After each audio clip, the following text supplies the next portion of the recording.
নমস্কার। সামনে কঠিন সময় এ প্রসঙ্গে আপনাদের মাঝে আমি কিছু আলোচনা করার চেষ্টা করছি। গতকাল রবিবার 7ই ডিসেম্বর 2025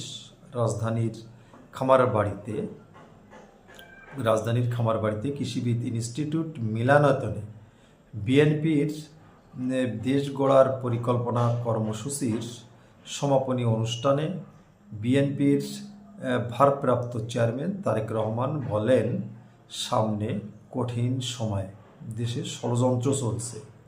এছাড়া তিনি আরও বলেন,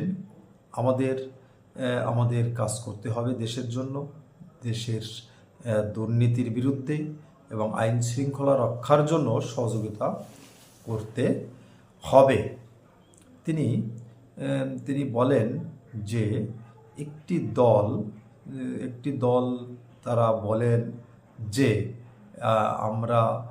আমরা দেখেছি অন্য দলগুলো কেমন সরকার পরিচালনা করে, এগুলো আমরা দেখেছি। এবার আমাদের দেখেন, আপনারাও দেখেছেন অন্য দলগুলো দেশ কেমনভাবে পরিচালনা করে। এই প্রসঙ্গে তারেক রহমান বলেন, যারা এই কথাগুলো বলল তাদেরকে কিন্তু বাংলাদেশের মানুষ 1971 সালে দেখেছে এবং চিনেছে।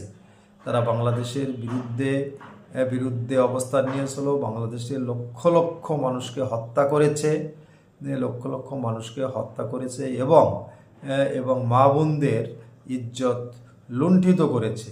এ কথাগুলো তিনি মূলত জামাত ইসলামের উদ্দেশ্যে বলেছেন। তার কথায় স্পষ্ট, যদিও জামাত ইসলামের নাম উল্লেখ করেননি, তবে 71-এ কারা দেশের বিরুদ্ধে অবস্থান করেছিল, কারা এদেশের মানুষকে হত্যা করেছিল এবং কারা এদেশের মা বোনদের ইজ্জত লুণ্ঠিত করেছিল, সেটা আমরা 71-এর স্বাধীনতা সংগ্রামের আন্দোলন বা স্বাধীনতা অর্জনের জন্য বাংলাদেশের মুক্তিকামী মানুষের যে ভূমিকা, সেসব ইতিহাস থেকে আমরা জেনেছি বা জানতে পেরেছি।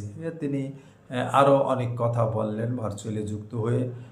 দেশের জন্য সমস্যা দূরীকরণের জন্য, দেশের ষড়যন্ত্র দূরীকরণের জন্য গণতন্ত্রের কোনো বিকল্প নেই, নির্বাচনের কোনো বিকল্প নেই, এসব কথা তিনি স্পষ্ট করলেন। জামাত সম্পর্কে তিনি যে মন্তব্য করলেন, এ বিষয়ে আপনাদের মতামত বা তারেক রহমানের ভার্চুয়ালের বক্তব্য আপনাদের কেমন লাগলো, এ বিষয়ে আপনারা কমেন্টস করবেন। সবাই ভালো থাকবেন। নমস্কার।